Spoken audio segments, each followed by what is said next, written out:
Hey everyone. So, a small fleet owner named Leander Richmond has filed a formal complaint against Total Quality Logistics (TQL) with the Department of Transportation, asking them to suspend TQL's broker authority. The reason? Broker transparency. Now, this reporting and article come from Overdrive and Alex Lockie. We'll have that over in the description, so make sure you check out the entire article. Leander Richmond submitted a complaint through DOT's National Consumer Complaint Database, arguing that TQL continues to use broker transparency waivers in its carrier contracts, even after the feds have signaled that those waivers may not be valid under the law. But this isn't a new fight. If you remember back in 2023, an owner-operator named Dakota Springfields from Pink Cheetah Express hauled a load of ice cream for TQL that went sideways. After the load, she invoked her rights under the federal broker transparency rules, specifically 49 CFR 371.3, which requires broker to keep transaction records and provide them upon carriers to carriers upon request. And like many large brokers, TQL's contracts include a clause asking carriers to waive those transparency rights. And Springfield refused to back down. And eventually, the FMCSA stepped in and ordered TQL to provide those documents.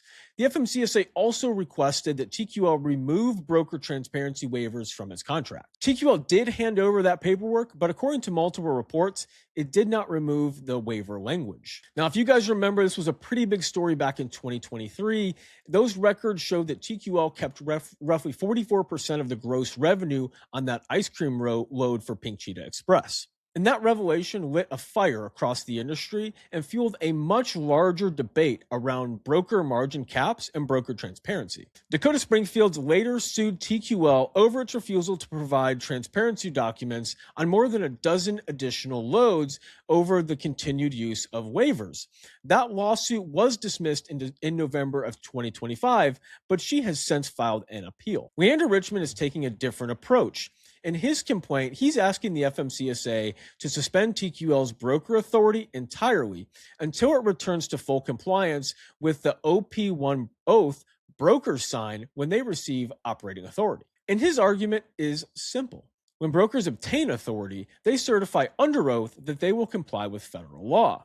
That oath, Richmond argues, supersedes any private contract or waiver language. And he points out, it's a pretty good point, that carriers are routinely held to their oath during roadside inspections and enforcement actions, and he says brokers should be held to that same standard. Either that oath applies to everyone or it applies to no one. Richmond also included respondents from a TQL representative who argued that broker transparency rules were written for a different era of freight, and that carriers voluntarily waive those rights by signing TQL's agreements. Richmond rejected that explanation, calling it willful noncompliance with mandatory federal regulations, but TQL declined to comment on the complaint.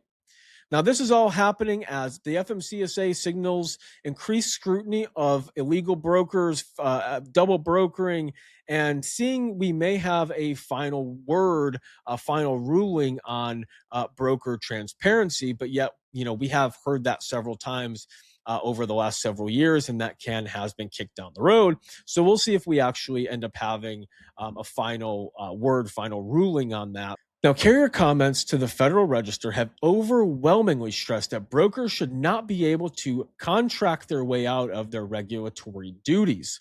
So if we do finally get a ruling later this year, this case may help answer the much bigger question for the freight industry.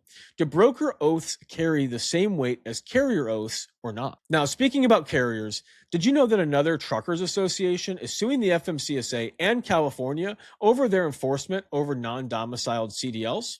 Catch it here.